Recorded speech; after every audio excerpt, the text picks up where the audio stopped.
Roma pasal 9. Di pasal 9 ini ada sebuah istilah yang disebut lahir dari janji. Lahir dari janji. Hanya bisa dikatakan bahwa orang yang lahir karena janji Allah adalah lahir dari janji. Janji berarti komitmen. Allah memiliki rencana indah bagi seseorang. Orang yang lahir karena rencana Allah adalah lahir dari air. Mari kita baca tentang siapa saja yang menerima kasih karunia. Mengapa jutaan orang tidak percaya? Hanya sebagian kecil yang percaya. Yang dimaksud adalah hanya orang-orang yang lahir dari janji Allah yang menerima kasih karunia. Mari kita baca sebentar. Aku mengatakan kebenaran dalam Kristus. Bukan dusta. Hatiku yang digerakkan oleh Roh Kudus bersaksi bagiku. Aku sangat berduka cita. Hatiku terus-menerus sakit. Demi saudara-saudaraku sebangsa, yaitu saudara-saudaraku seketurunan. Aku rela sendiri dikutuk. Terputus dari Kristus pun aku rela. Artinya, Rasul Paulus sangat berduka cita atas satu hal. Sangat berduka cita. Untuk siapa ia berduka cita? Yaitu demi saudara-saudaranya sebangsa. Ia sangat berduka cita. Dan sangat menderita. Bahkan rela sendiri dikutuk. Sebegitu besarnya penderitaannya. Wah, mengapa penderitaannya begitu besar? Karena orang Israel tidak percaya kepada Tuhan. Yaitu orang Yahudi. Mereka tidak percaya kepada Tuhan Yesus yang memberi hidup. Maka Paulus sangat menderita. Ini seperti misalnya di kalangan orang Kristen. Ada yang tidak seperti saudara Siprus. Dulu kami pernah memberitakan Injil kepada saudara-saudari Kristen. Dan merasa menderita karena mereka tidak percaya. Karena ketidakpercayaan mereka, kami sangat menderita. Lalu Paulus berkata demikian. Mereka adalah orang Israel. Status sebagai anak, kemuliaan, perjanjian, hukum Taurat, susunan ibadah di bait suci, dan janji-janji Allah semuanya milik mereka. Bapa-bapa leluhur yang dipilih juga nenek moyang mereka. Secara jasmani, Kristus juga berasal dari mereka. Kiranya Allah yang memerintah segala sesuatu dipuji. Puji-pujian sampai selama-lamanya. Amin. Apa yang dibahas dalam ayat ini? Terasa seperti, wah, betapa mulianya posisi orang Israel. Seberapa mulianya? Hei, status sebagai anak Allah, kemuliaan, perjanjian, hukum Taurat, ibadah di bait suci.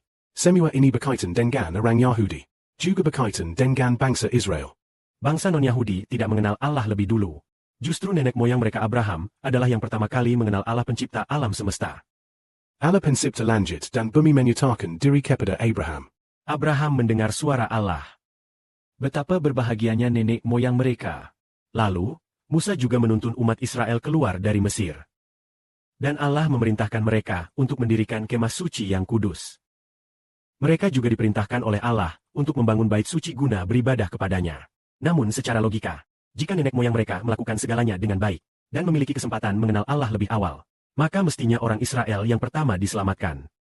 Baru masuk akal. Orang yang pertama kali diselamatkan dan memperoleh hidup yang kekal mestinya adalah bangsa Israel. Namun justru sebaliknya, sebagian besar dari mereka tidak diselamatkan. Mengapa mereka tidak diselamatkan? Padahal merekalah yang paling mengenal Allah. Mengapa tidak diselamatkan? Karena mereka tidak mau menerima keselamatan. Diselamatkan berarti harus diselamatkan oleh Sang Juru Selamat. Mereka tidak mau diselamatkan. Tidak mau percaya kepada Yesus. Maka Paulus menjadi sangat menderita. Seperti banyak dari kita yang berada dalam kekristenan. Mereka yang paling banyak membaca Alkitab, termasuk perumpamaan tentang saudara Siprus. Juga membaca Mazmur dan Wahyu. Dan kitab-kitab Injil. Perumpamaan tentang Sibuo. Dan juga kitab para nabi.